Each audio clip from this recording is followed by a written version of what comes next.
So these are for what?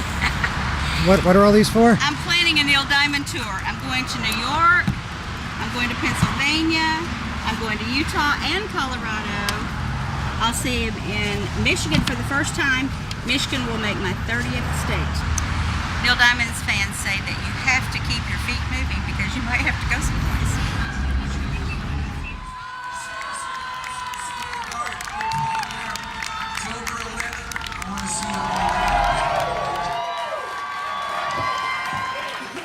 I love the monkeys. Here's another Monkeys tune, the Neil Diamond Road. You can dance to it.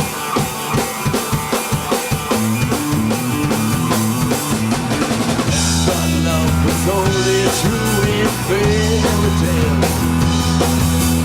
And for somebody else, but not for me. Our love was out to get me. That's the way it seems. Disappointment haunted all my dreams. Then I saw her face.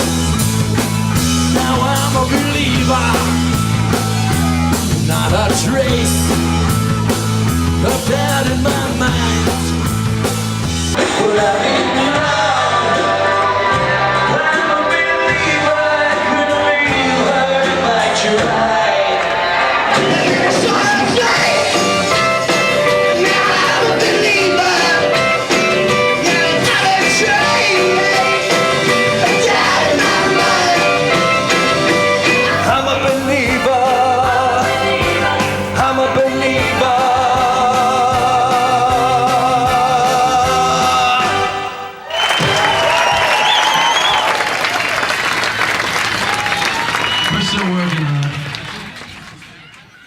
Why now?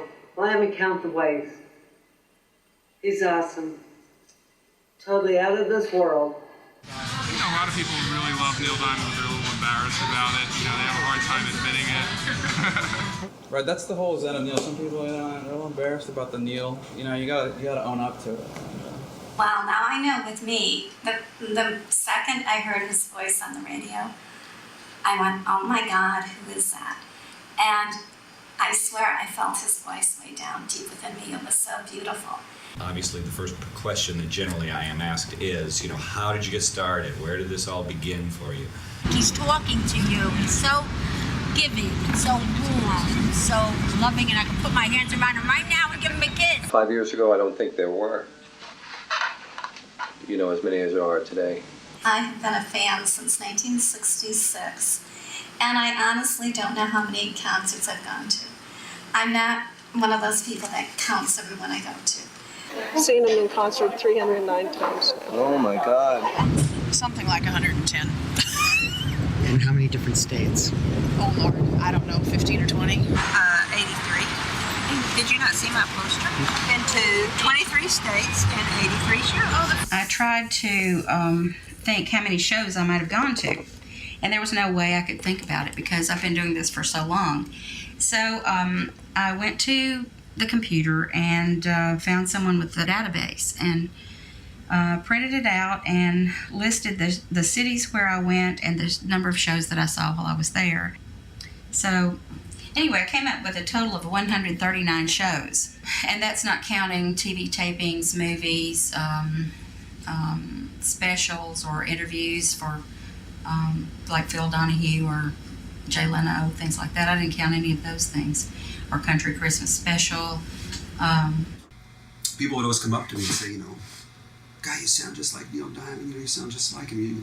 I said, "Thank you." And there have been people that have told us that, you know, they're very thankful for us to make it cool to say that they like Neil Diamond. Like, one girl said, you know, my friends have always made fun of me for being a Neil Diamond fan, and then I brought them to see you, and now they like Neil Diamond.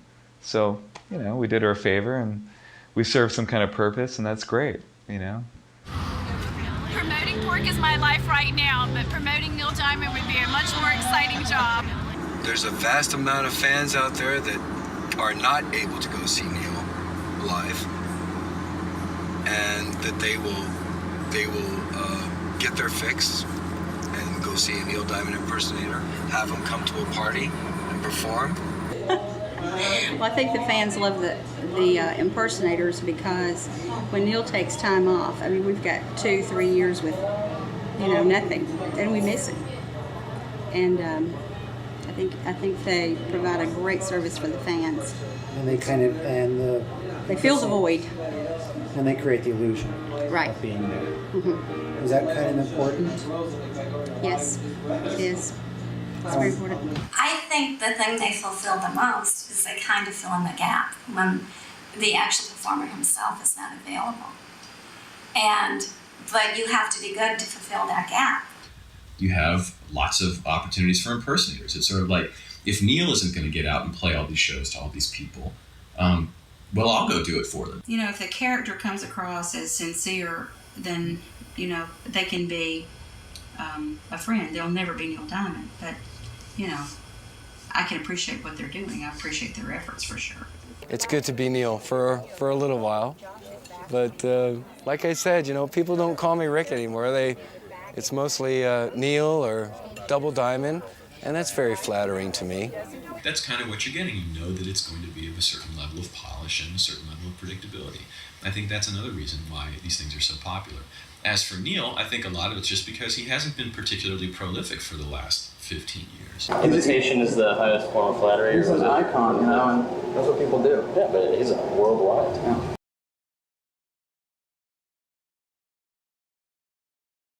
Live by request. Girl, you'll be a woman soon.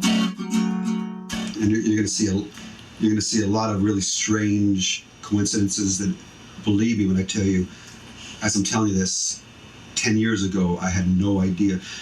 Let me just first tell you that I was born in New York City, right? Neil was born in New York City, right? Okay. Both of my parents, I was born in Queens.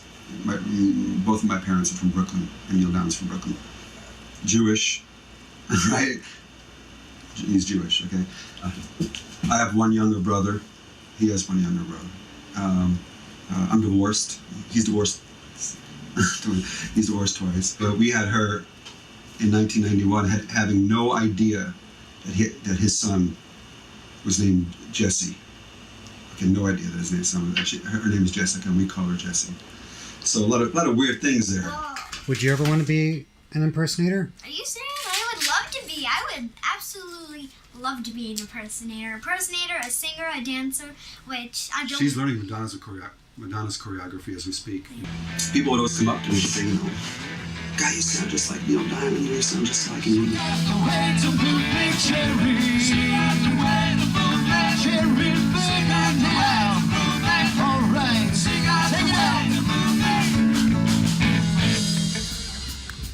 Okay. That's okay, we understand. Oh my God. My two favorites, jazz singer, right? And it comes with a scarf and belt. I got it from the Neil or Us shop in Las Vegas Boulevard. Yeah. Cool. Yeah. Oh, That's the belt. if I ever went near those shirts, my dad, I'd be like... my dad... we've had that shirt, since I was that small. The jazz singer, Neil Diamond. Look out!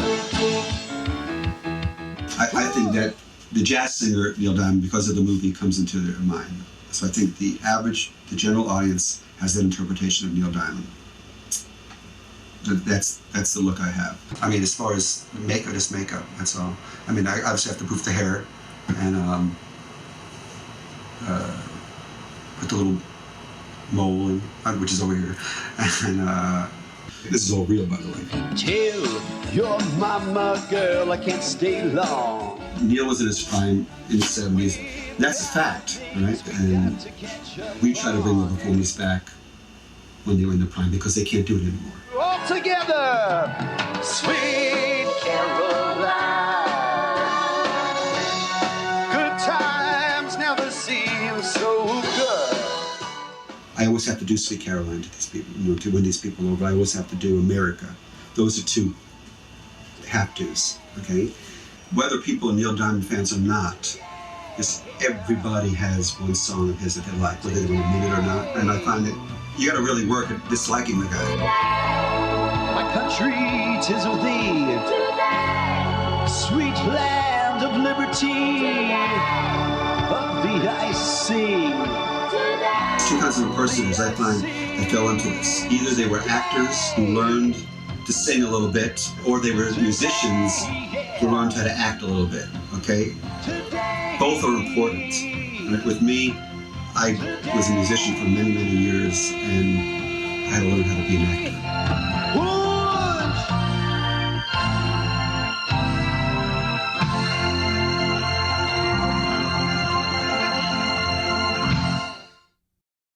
Because when a relationship breaks up,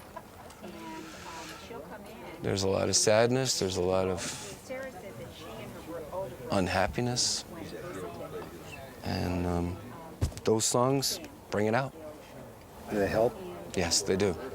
It's kind of a healing thing, I think, because you're able to unleash that stuff that's built inside.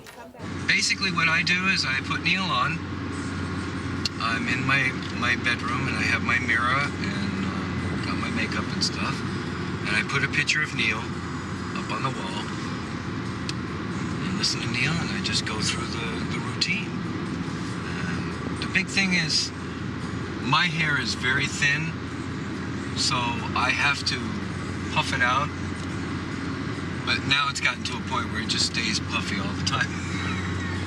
My brother was like, Rick, you need to unpuff your hair because if you're ever going to meet anybody, you know, they don't come to you because your hair is all weird looking. I had just gotten divorced and I was feeling very low and I ended up in a karaoke place and I decided to do Love on the Rocks because I'd always been a Neil Diamond fan. But I didn't want to, I wanted to add a little bit of Neil in there, so without a lot of trying, I just tried to implement his voice, and people just went crazy.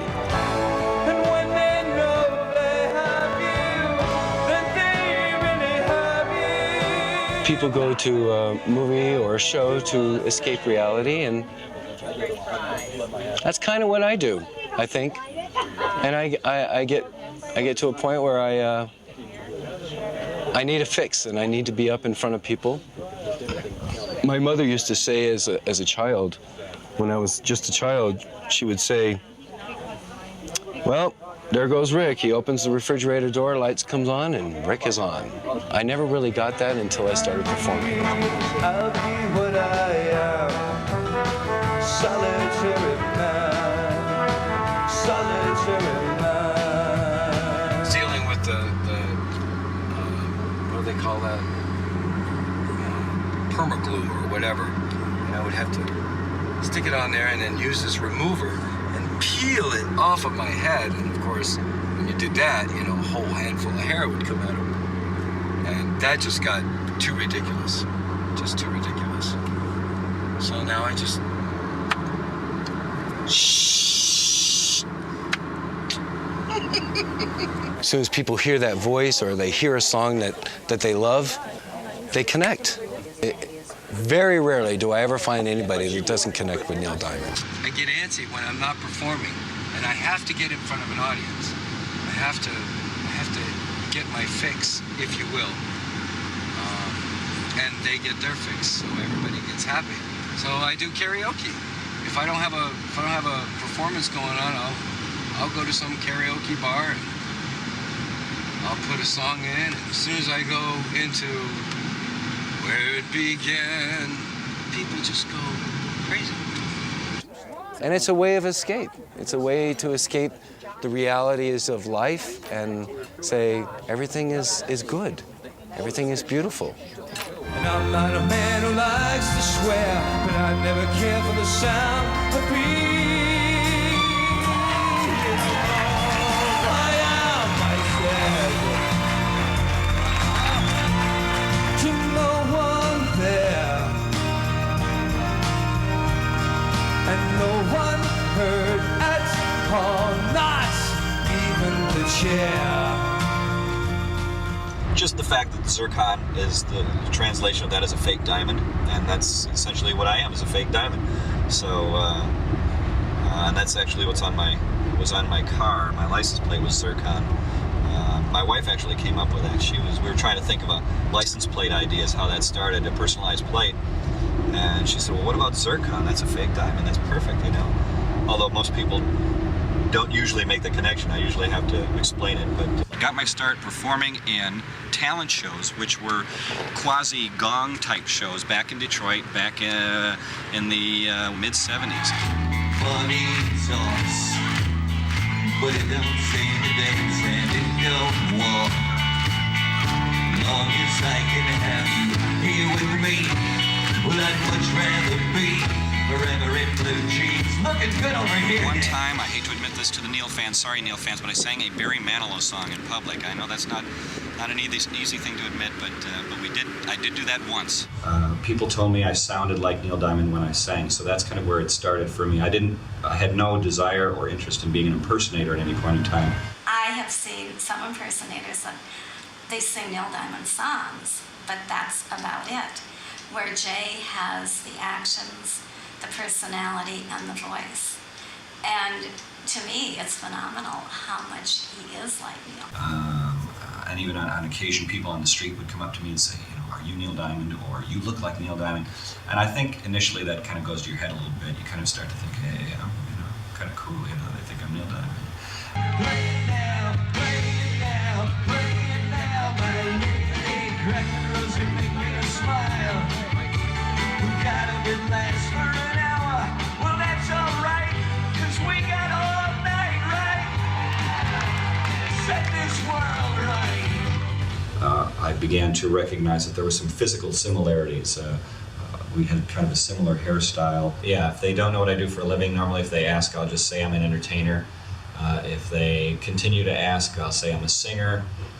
If they continue to ask, I'll say a lot of times they'll say, well, what kind of music do you sing? I'll say, well, songs from the 70s and 80s, and I kind of leave it ambiguous, because as soon as you say, well, I perform as Neil Diamond, their vision of you changes from what it was a few minutes ago when they were just meeting Jay White.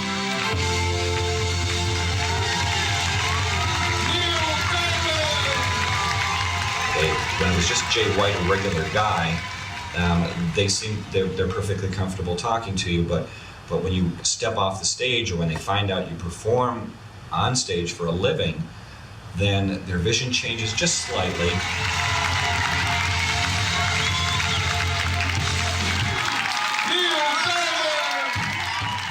You'll talk to somebody, and within 10 seconds you kind of feel gee, I'd like to sit down and talk some more with this person, because you're a Neil Diamond fan and you can tell they're appreciative of what I do. Jay is the only impersonator that I have gotten to know as a friend. But he does remind me a lot of Neil. He's made it his business, and he's done an excellent job. He seems like he was like one of the first. Not necessarily. Andy Kim. Andy Kim, the first Neil Diamond impersonator, whether he meant it or not. Very interesting. The song Rock Me Gently, you listen to that song, it sounds so much like Neil Diamond. Now, I've been in love with the same girl for 17 years. You know, I just hope my wife don't find out. Anyway, I'd like to sing a song for you next. It was recorded for the Jazz Singer, and this is called Love on the Rocks.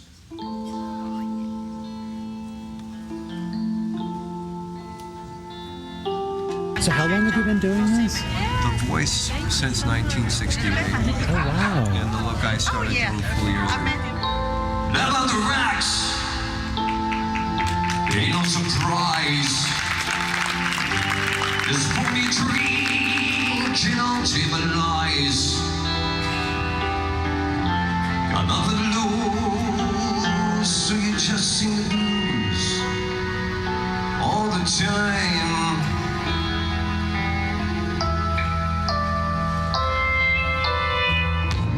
No, Tom and I have worked together before.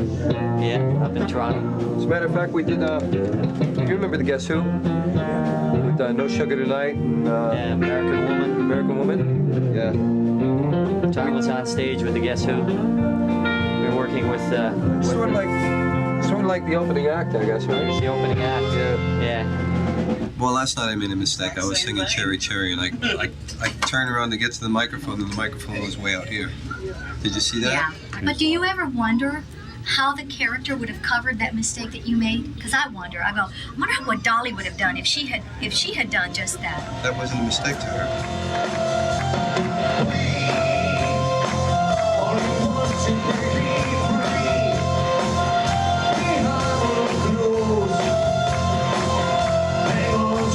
Okay, first of all, we were looking for a Neil Diamond. You wanted a Neil Diamond. You thought would be good.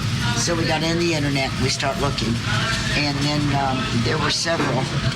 Oh, really? What have you got coming in? And I said, well, we've got Tom Jones coming in, and I'm trying to get a Neil Diamond. I can't pick one. He says, I'll work with Tom Sage. Get here. And so we looked him up, and I don't think we could have picked a better one. Tom backstage is many different personalities. He does. Tonight is. Yeah, I don't know. I haven't made up my mind yet. Is it Rodney Danger? That's why they used to call me Sybil Sage in school. He does many voices. Yeah. And he has it stitches back here most of the time. Yesterday's gone. All I want is a smile.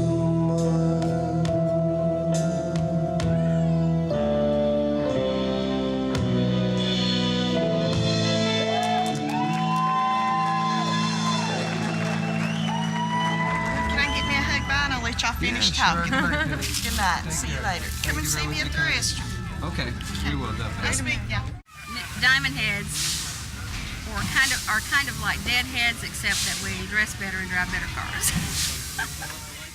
I met Neil on American Bandstand, and when I saw Tom the first time at Sun City Grand, he says, "Oh my goodness, that's Neil Diamond." I have started a house cleaning business in Chandler, the East Valley of Phoenix. I'm a bookkeeper on a farm and a dairy. I can pick my time to work and pick my time to play. He is the best. What makes him the best? He's sincere. He has, like I said, he has the feel of Neil. He respects and enjoys Neil as much as we do. He's one of us. Phil and Neil for me is the mood swings, the deep thoughts. I'd love to be in this brain 10 minutes. Tom brought us together through Neil on the I Am I Said board. He invited us to come to his show at Sun City Grand in Arizona. And we met through him, and we've been 3 really good friends ever since. Actually, when I'm at a concert and he's doing one particular song, I will see Neil's face on Tom. It's so incredible. It's just started happening to me.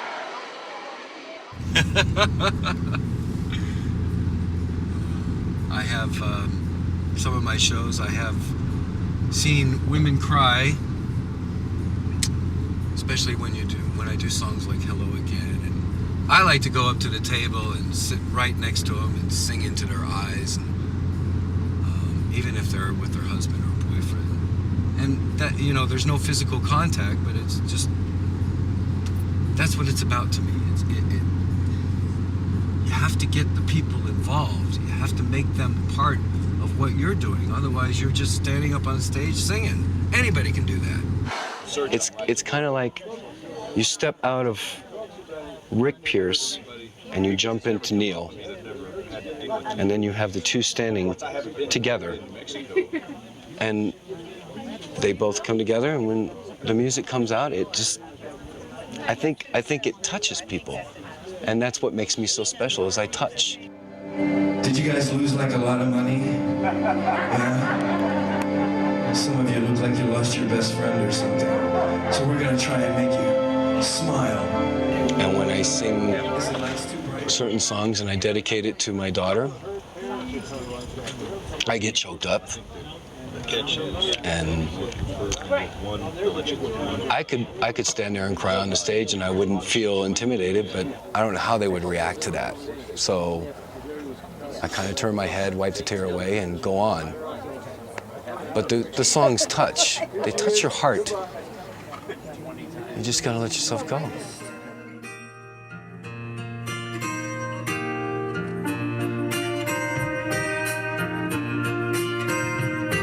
Did you ever read about a frog that dreamed of being a king? And there became one. Several names and a few other changes when you talk about me. Stories are same one. But I get into this. I'm Neil Diamond watching someone do me. Am I happy? Is this making me happy or this is making me mad? And if I see someone doing that, if I'm Neil Diamond, it's not going to make me thrilled. And then he's going to get pissed off and say, well, I don't want a person to do that because they're tarnishing my image.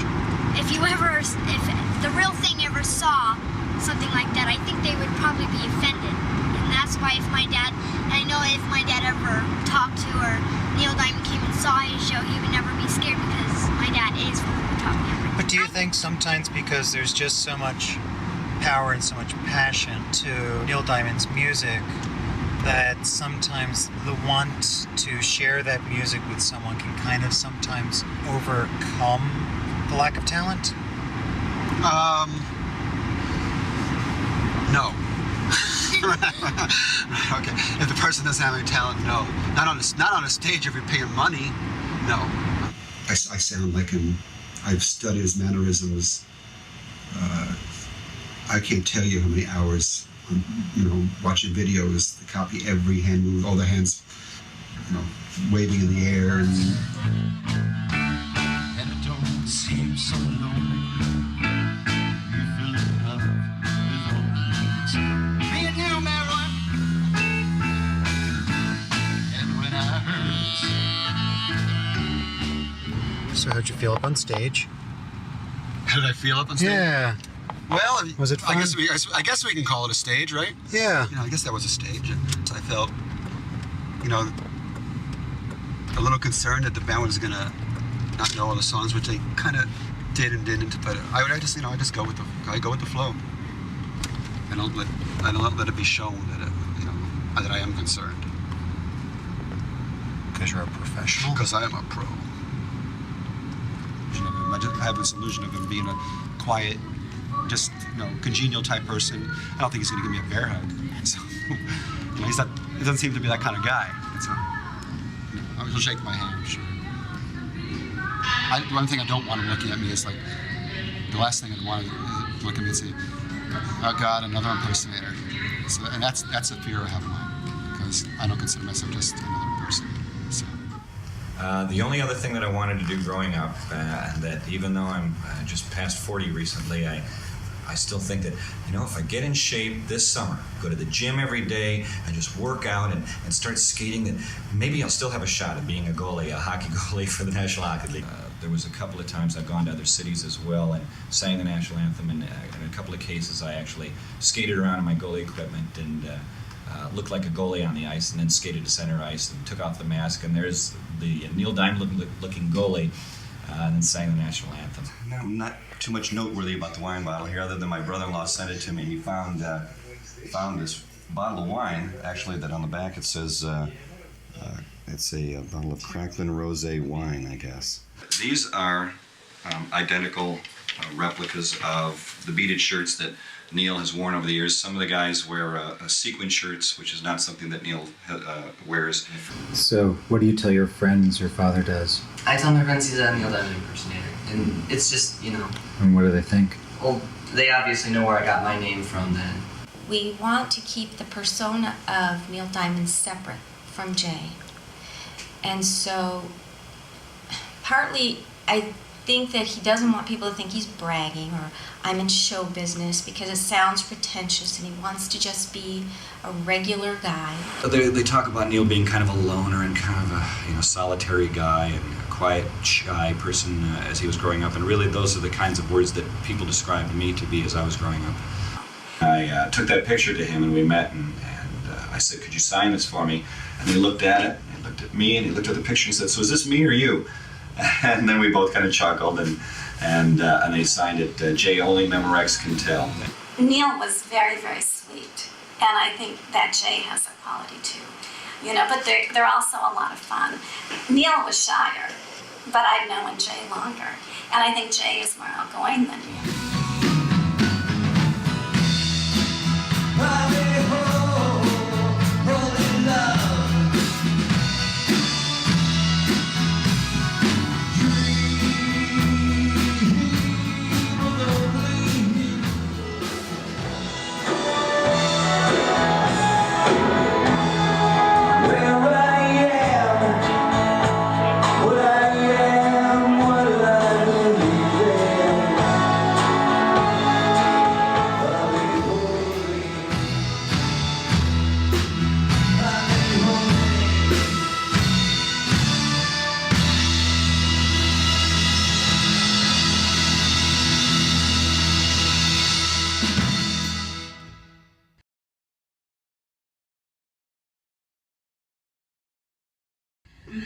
I went to college very fast, had a family very fast, and I was very young when I entered my teaching career, and I was home a lot by myself with a new baby, and I joined Columbia Record Club and found myself ordering all kinds of 8-track tapes, and they were all Neil Diamond. I tried to put these in order at one point as to when they came out. That is a massive chore. Since I was from Rockford, Illinois, and the Quad City area, and my children were little, I would go visit my husband's parents, or grandma and grandpa, and go to a Chicago show or go to a Milwaukee show. That was before I met anybody. I just go myself and go. And I just loved it. It was such an escape. I met Brenda Lowe and her sister Maxine Martin in Pensacola in '89. And I met them after the show, and we had just learned that we were going to be moving to Birmingham. And then I found out they were from Birmingham. Okay. All right, this is the Tennessee Moon video. Here is second row, Brenda, Darlene, Gail, our friend who lives in Germany now, and my sister Maxine. Front row is Scott, our friend Scott, Marcia, Sandy, Carol.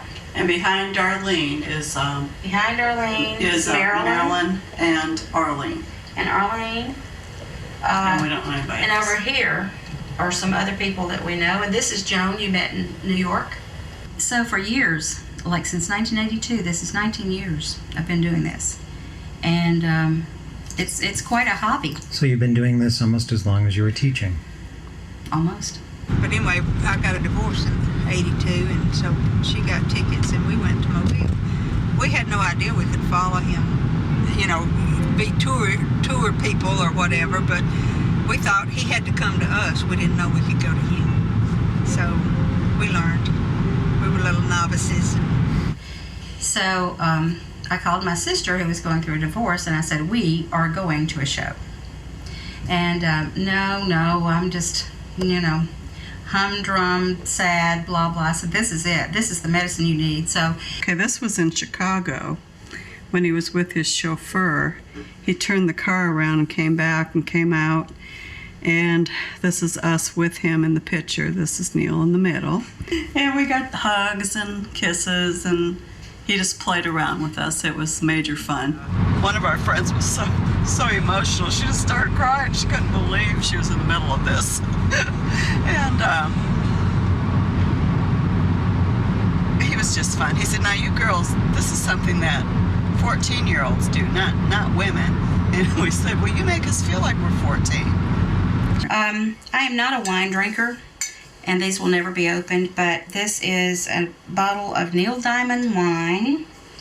Actually, it's a commemorative bottled wine, autographed, collector's editions. Somebody at the Neil Diamond Chicago birthday party, had bought several of them because she knew there would be fans at the party that would want some. I do. I have both of them. I have drank one of them. How was it? It was dry red wine.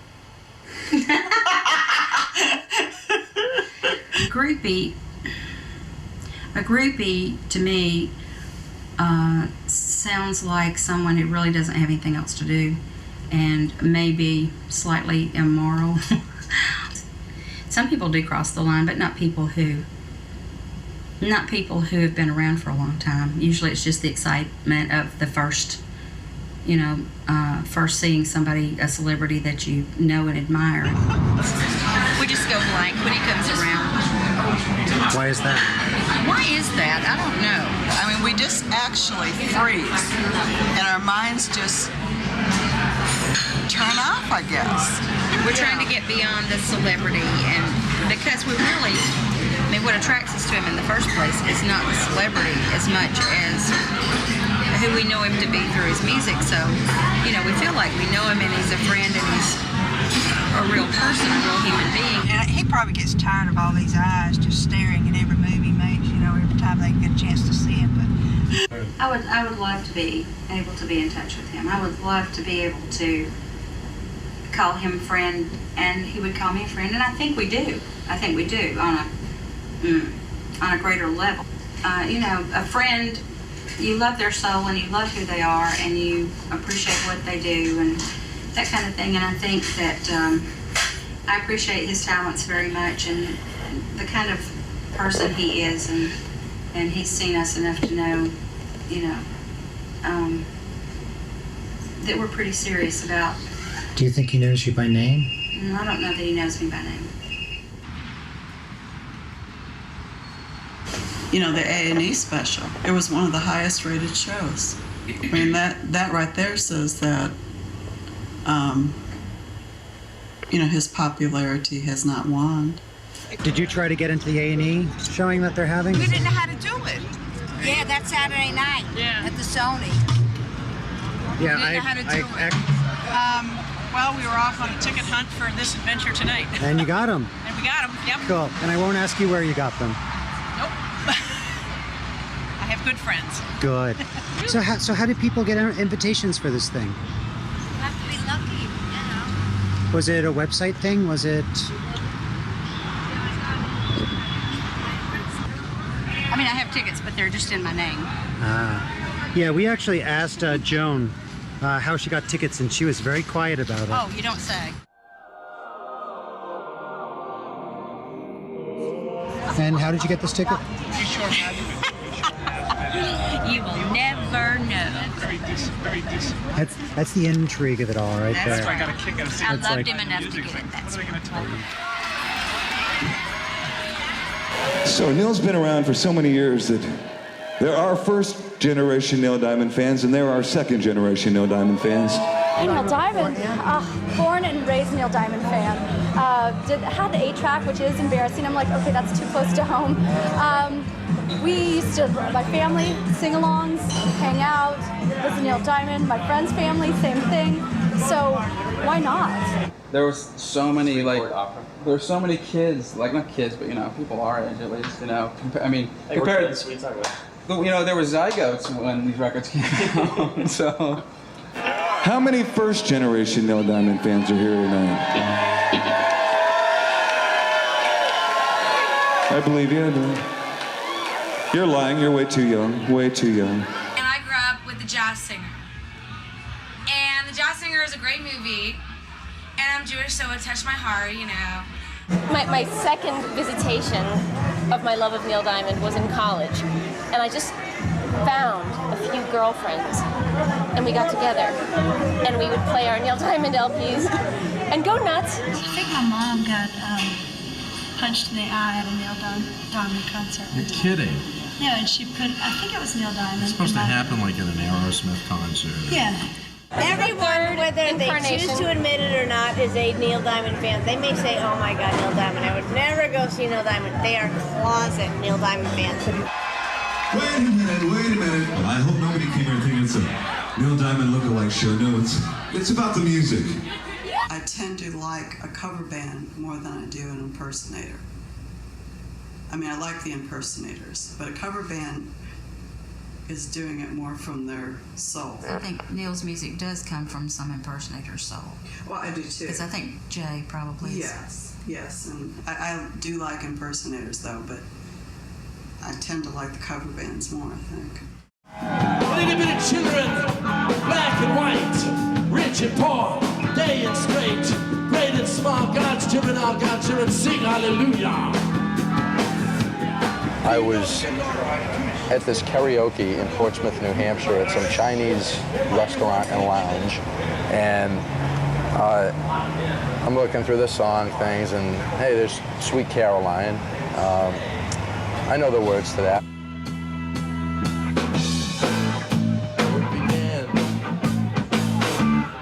I can't begin to know it, but then I know it's growing. So I got up and did Sweet Caroline, sat back down, got this standing ovation for it, which is like, okay, what's this all about? The DJ that was running the karaoke says, did you ever give any thought to being a Neil Diamond impersonator? Yeah, touch your hands. I said, not particularly. Reaching out, come on everybody. Touching me, touching you. Sweet Caroline. The times never seem so good. I've been inclined, Lord, I have, to believe in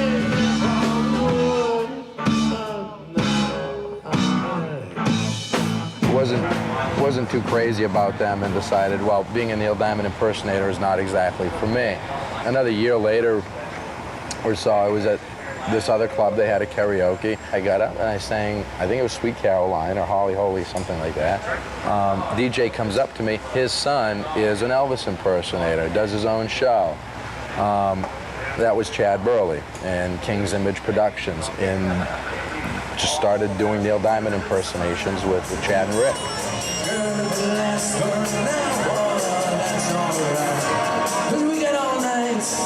Hey, you know what?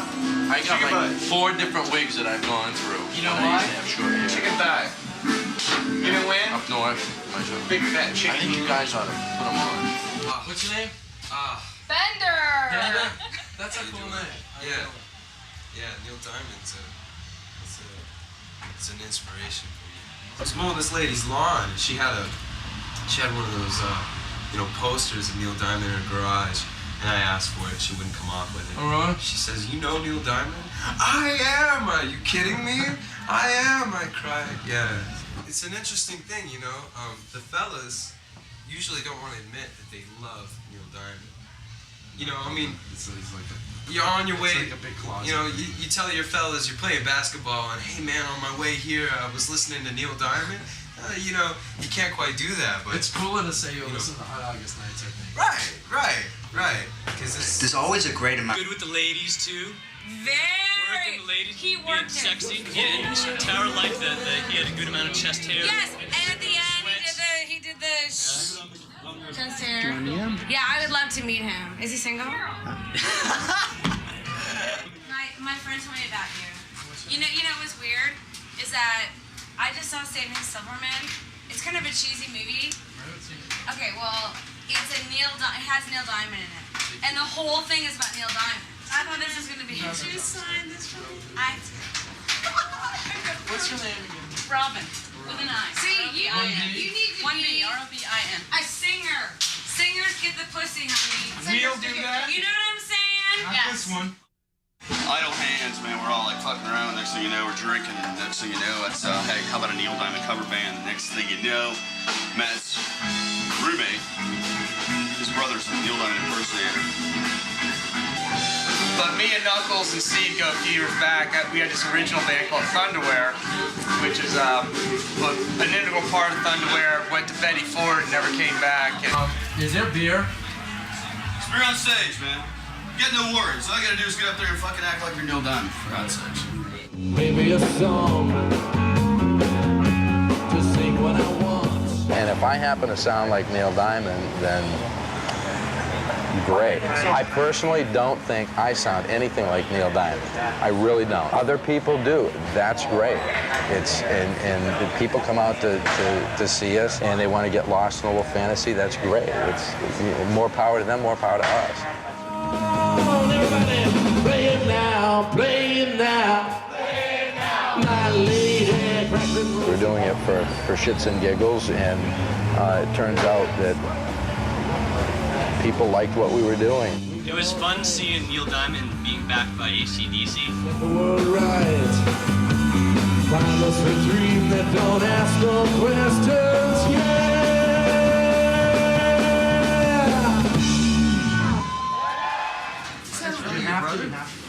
I will call Jimmy tomorrow. I will get up and call Good times never seem so good. Oh my God. Well, when we started it, we didn't really think we were going to fill a niche. We didn't even think we were going to play more than a few shows. Well, I had done it a few years before starting Super Diamond. I did it solo for a few years, and it's fun. And I thought, well, a band would just be an extension of what I had been doing.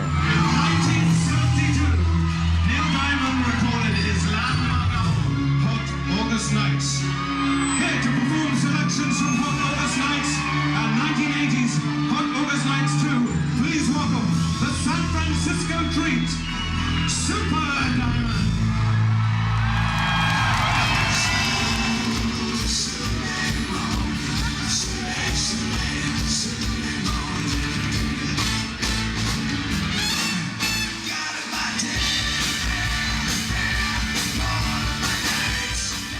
Well, when I first started out as the Surreal Neil, even before Super Diamond, I really thought it was fun and cool to say I'm a Neil Diamond impersonator.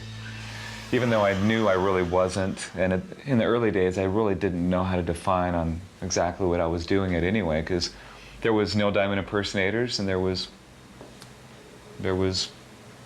nothing. You know, there was either Neil Diamond impersonators or nothing. There was no Neil Diamond cover bands.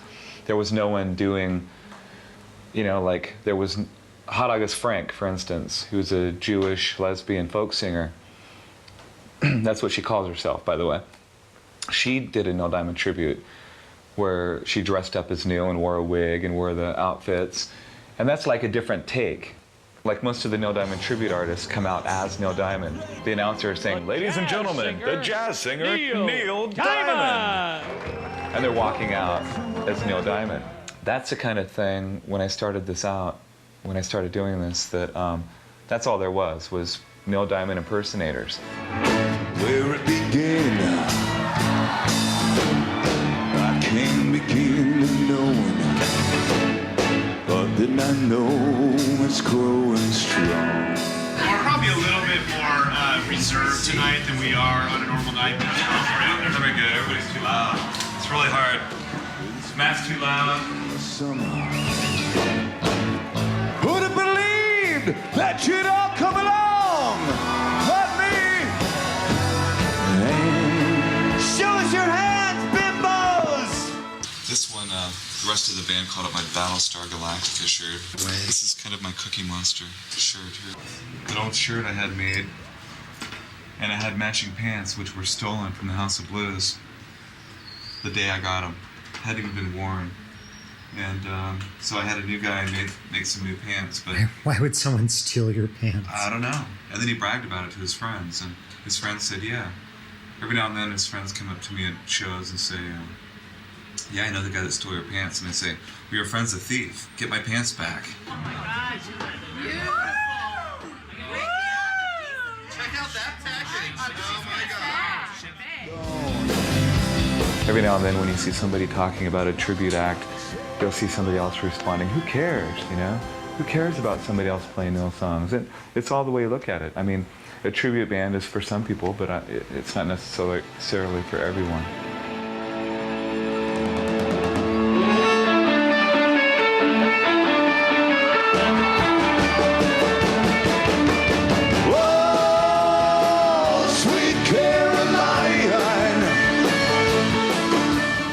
More distortion on the guitars and hitting the drums a little heavier and a little Depeche Mode type keyboard playing, you know, and doing it, you know, our own way in front of people and We just thought it would be fun. Sweet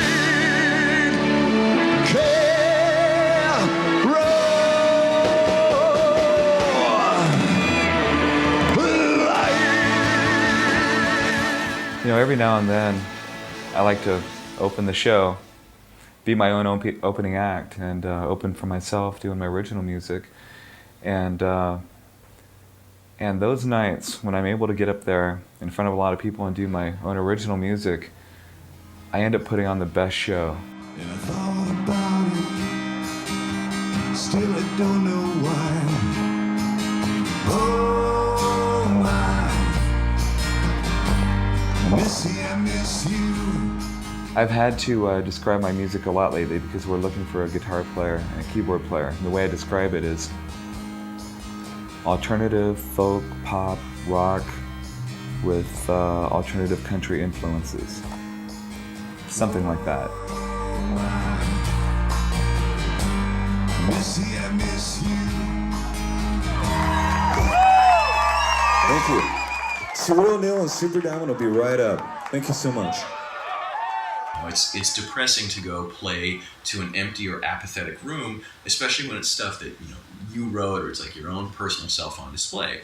But when you get up there and you start singing America or Hungry Like the Wolf, and it's something that the crowd knows, the place goes nuts, and you feel like, wow, this is what it's all about. I'm communicating with the audience, and okay, maybe it's not your own music.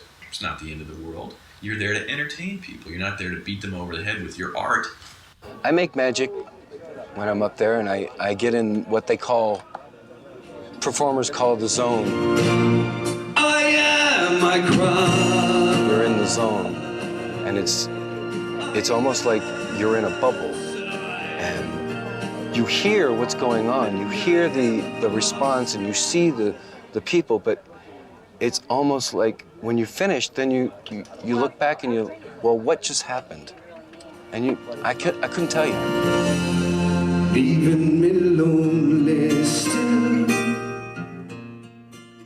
This business is a very lonely business. I'm single, so I'm traveling all, town to town to town, and I come here, and so I am living, I am sad. In the early days, when I would go to work and they'd say, what does your husband do? And I said, he sings in a nightclub. And they said, well, what's his real job? What does he do during the day? And I said, that is his real job. That's what he does. But for a while, it really took kind of fighting for the legitimacy of this is work.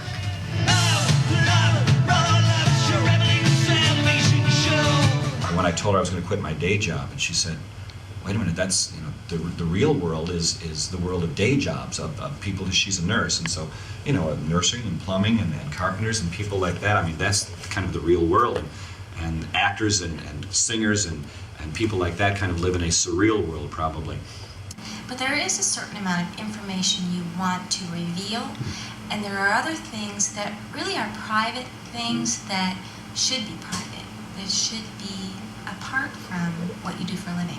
So yeah, I guess I like to keep Neil Diamond on stage where it belongs, and keep me off stage where I belong. I'm allowed to be more critical than the other because I am an agent. So it's my job to be critical. Can I get that? Entertainment. Yeah, we specialize in impersonators. The most popular are usually like Marilyn Monroe or Madonna. So we probably book more impersonators in this town than anybody else. Oh yeah, all the Elvises come in all different shapes and sizes. Yeah, take a look at the website and let me know who you like and what you like, and we'll take it from there. I can guarantee you that our prices are going to be better than anybody else that you call. Bye bye. Cool. That's my life. That's my other life. Have you seen the new Gap commercial? I haven't. Will Ferrell? He's dressed up as Neil Diamond, and I guess he's performing a song, Forever in Blue Jeans. And it's about Gap blue jeans. So you know what kind of blue jeans Neil wears? No. I wrote this song on the back of a Dixie cup. Money talks. but it don't sing and dance and it don't walk. As long as I can have you here with me, I'd much rather be forever in blue jeans. I'm in blue jeans. Do you get it?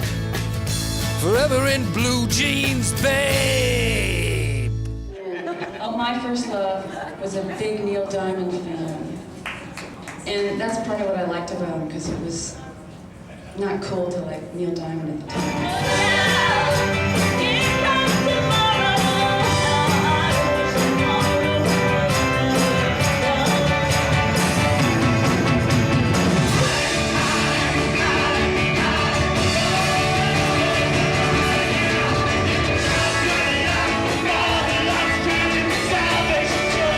I actually grew up detesting Mr. Neil Diamond because my only knowledge of Mr. Diamond was those late-night K-Tel things. You see where he was dressed in a pink leisure suit and the song scrolled down. So you want to take a girl,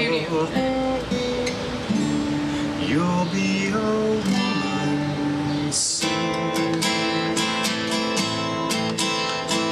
Love me so much, can't count all the ways I die for you, girl, and all they can say is he's not your kind. They never get tired of putting me down, and I never know when I come around what I'm gonna find. Don't let them make up your mind. So this song is either about a dog or a horse, depending on what drugs you're on. No pot. I always try to make the distinction of, we're not making fun of the music, but we're having fun with the music. Child with dreams, dream every dream on your own. I look at the title as being like, we're the losers. We're not the high rollers. We're not the big stars showing up in our limos. It's more like, you're all welcome here. It's the Losers Lounge. Love on the rocks. Ain't no big surprise. We have a pretty consistent following of regulars that will come and see. I mean, they like the performers, so they'll come and see. But the Neil show definitely had a different contingent. There were a lot of people singing along. Even at the first one, it was just, you tore the roof off the place. Me in your arms, you in my hair. I'll pour you a drink, and I said that I care. Love on the loose, nothing to hide. Scotch on the rocks, soda on the side.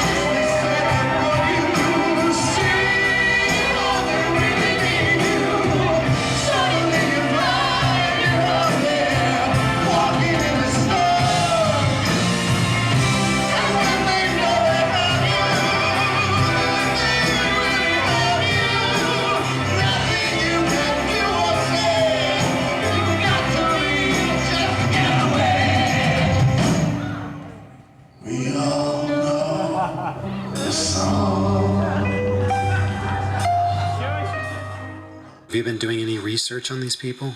I've been looking at some websites. One of them that I particularly like is Black Diamond, which if you didn't know it was a Neil Diamond tribute, you might think was a heavy metal band.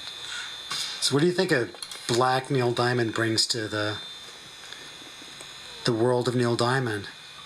It's all in the music. Let's listen. The music is the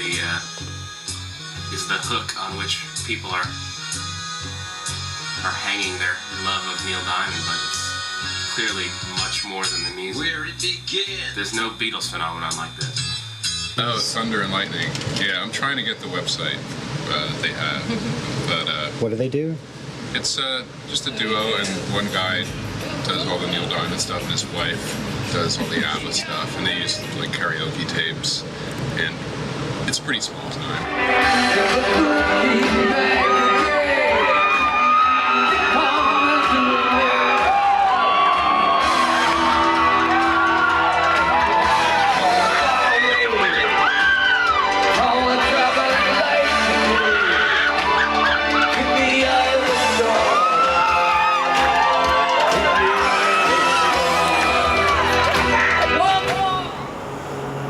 we were definitely walking that camp line. I mean, Gold lame jumpsuits, how could we not be? I don't even know where they had come from, but they were this sort of stretchy gold lame with big flared legs and black fringe running down the side, and the big giant Elvis collars, and they were sort of open all the way to the navel.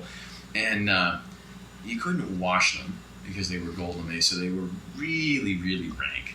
It was, I guess, early '95, and it was only a brief and shining moment. We maybe played 7, 8 shows as the Nihilists. We tried to really meaningfully rock up his songs, right? And not yeah, we were bringing it back to the rock. You know, people have strange connections to celebrities. I think when I start to think about what the role of performers is in our society, we have such serious limitations on how we expect people to behave in most settings. And I think that the role of the performer is to sort of feel twice as much for people that can't feel anything. Let's roll!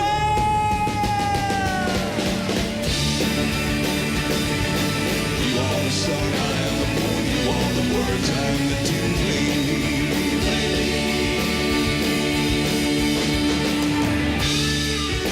Now, there's a tribute band out there, and they're adding Sweet Leaf by Black Sabbath at the end of Holly Holy, or morphing Sweet Caroline into Sweet Child of Mine by Guns N' Roses. Then they're ripping us off, you know. That's our own little touches. You know, we don't just do the songs completely straight up. And when that starts happening, then I'll be pissed off as well. But I don't think that's going to happen. So it was. I came to travel up on a road that was broad and narrow. Another place, another grace would save me. You are the sun, I am the moon, you are the words, I am the tune.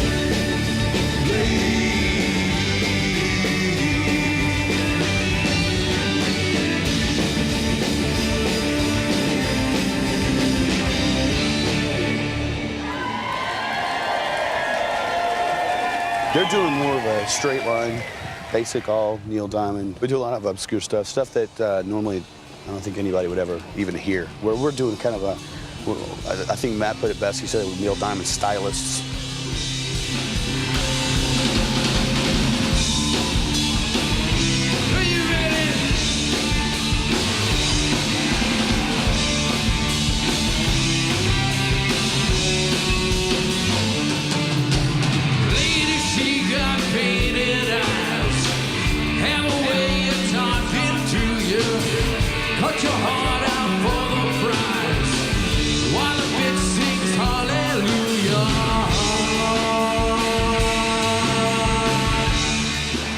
Overheard in the bathroom of the Clermont Lounge on Halloween by a couple of people that you guys kick Super Diamond all over the map.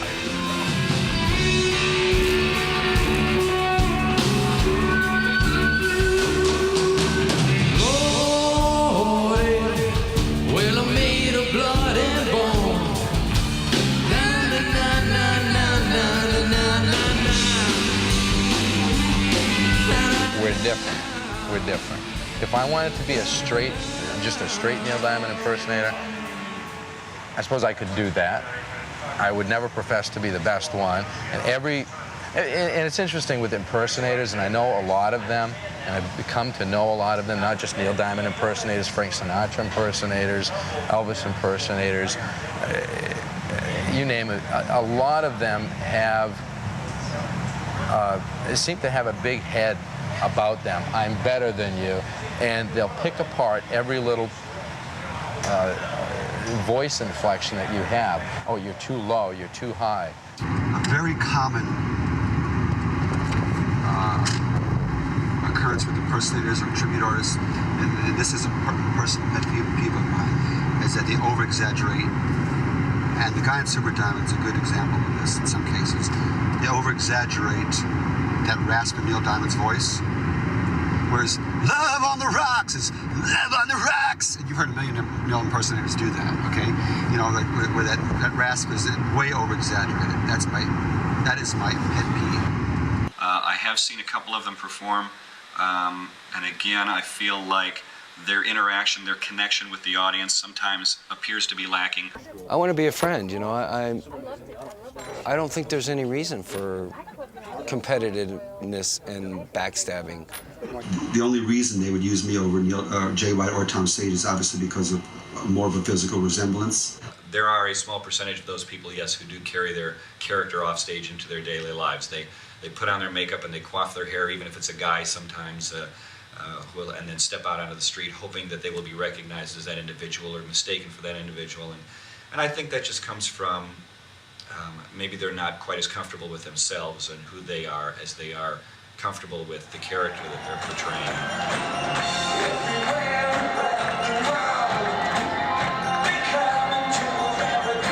Mr. Jay White himself. How you doing? Good. Wow, I can't believe I'm finally getting to meet you. It's nice to meet you too. Yeah, so much. Probably all bad, right? No, all good. All good. They come into America. Jay White is very good.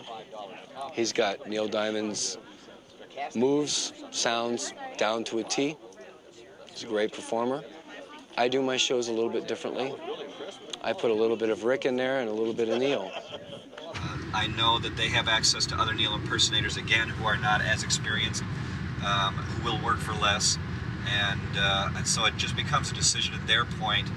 It depends on what their particular budget is.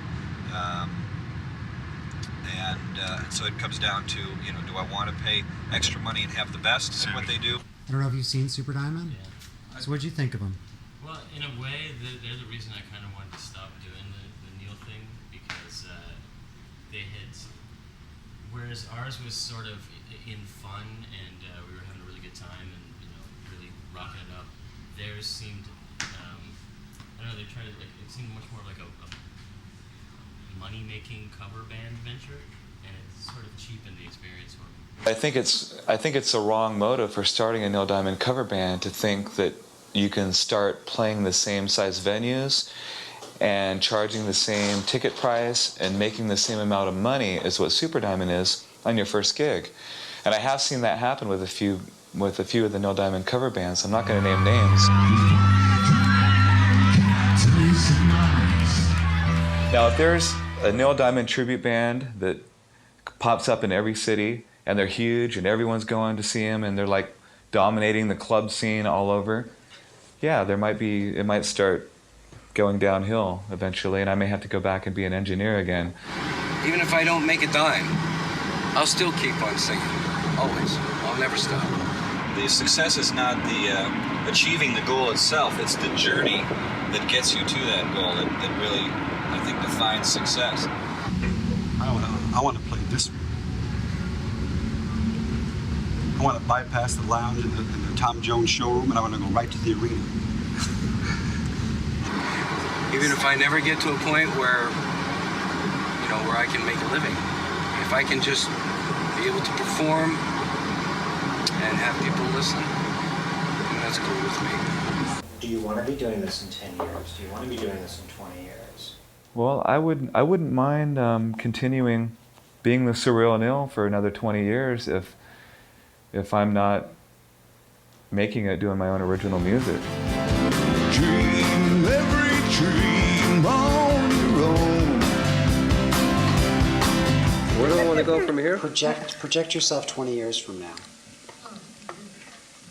Probably dead. Okay, that just wasn't nice. It's gonna be fun. We're always excited about the birthday party. Neil sends presents, you know, from the office. Does he ever come? He's never been here. He's got lots of birthday parties all over the world. It'd be kind of difficult for him to make all the rounds, but we would love for him to come to Chicago. Our theme this year is the Mission of Love. Where did that come from? The new album, the song, Mission of Love. Check out this big neat. Were you at the New York A&E taping? As a matter of fact, I deserted my family on vacation to go to that. I said, family, vacation, Neil, New York, bye. So what does your family think? Oh, they just accept it. They know I'm nuts, and they think that's a wonderful thing for me to do. I've not seen Tom before, but I know Jay White. I know Jay pretty well. So, So how I do you know. think he feels, Neil? Oh, yeah. I think Jay does a really good job, so I'm looking forward to seeing Tom tonight. Want to see the Neil move? Yeah. Okay, we got a couple Neil moves here. Here we go. Okay, you have the... Got that one here. You have the... Kiss the crowd. What was that one? When you throw a kiss and you Kiss make the a circle? crowd. Kiss them all. But you didn't make the circle. You don't get the round. Yeah, that's it. I know, you can see we have way too much free time, but... We've had Jay White here twice. Tonight we're having Tom Sage for the first time. I thank the Lord for the nighttime. I thank the Lord for the day. Yeah, for the time. Yeah, Jesus. What's the performance going to be like tonight? This will be interesting. Yeah. Southwest Lower Michigan. Testing 1, 2. 25 miles east of, west of Notre Dame. Aw, that's very sad. I'm from Phoenix, Arizona. Come on. Karen? Yes, Karen. Yes, where are you from? I am from Buckeye, Arizona. Hi, I'm Sylvia. I'm from Pennsylvania. I'm Lois. I'm from New Jersey. Alrighty then. I'm Nancy. I'm from New Hampshire. I'm Brenda from Alabama. I've never met you before. Very nice. It's a pleasure to meet you, David. And you've noticed a greeting on your tables from our dear friend Jay White. He's announcing his new show in Las Vegas. It's really very fresh news that we've just gotten. And he wanted to just say a special hello to everybody that's here tonight, and especially to Tom Sage, who is our honored guest this evening. And in past years, as you know, Neil's office has sent us door prizes, which are right over here on the prize table, and we'll be giving them away. And also, you know our birthday card is over there, and we send it to Neil. So make sure that everyone signs the card with a nice, tasteful message, of course. Because we do ship it off to the office. No problem. Happy birthday to Neil Diamond. That was the reason to come, is to come see Tom. Got a beautiful sound. It's got a beautiful beat. You'll be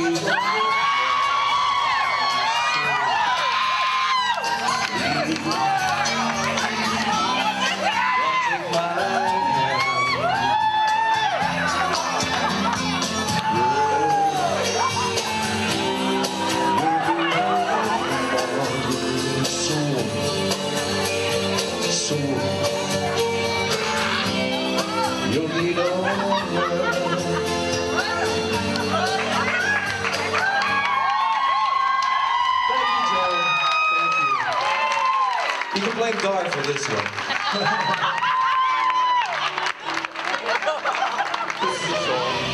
You don't bring me flowers.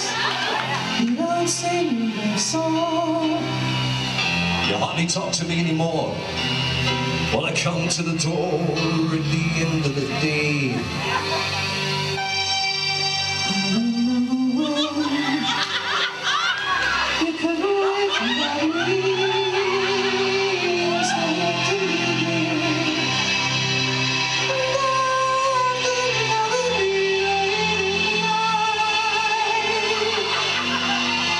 When it's good for you, baby, and you're feeling alright.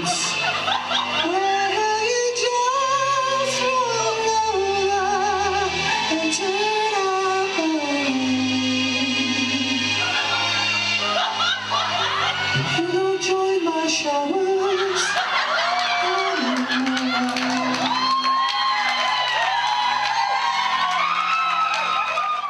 on the bus and on the planes, they're coming to America, and we're walking back again.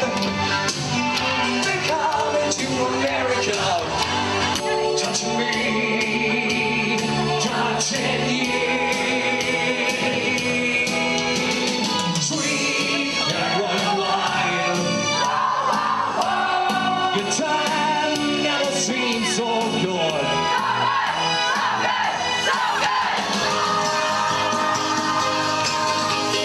Play it now, play it now.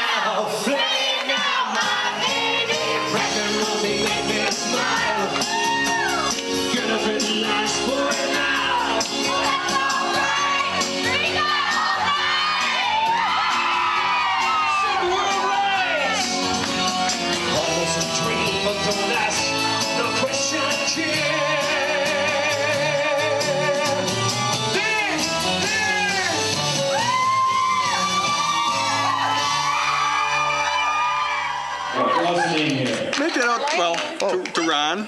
Okay. And put that on like Beautiful Noise. Beautiful Noise from Tom.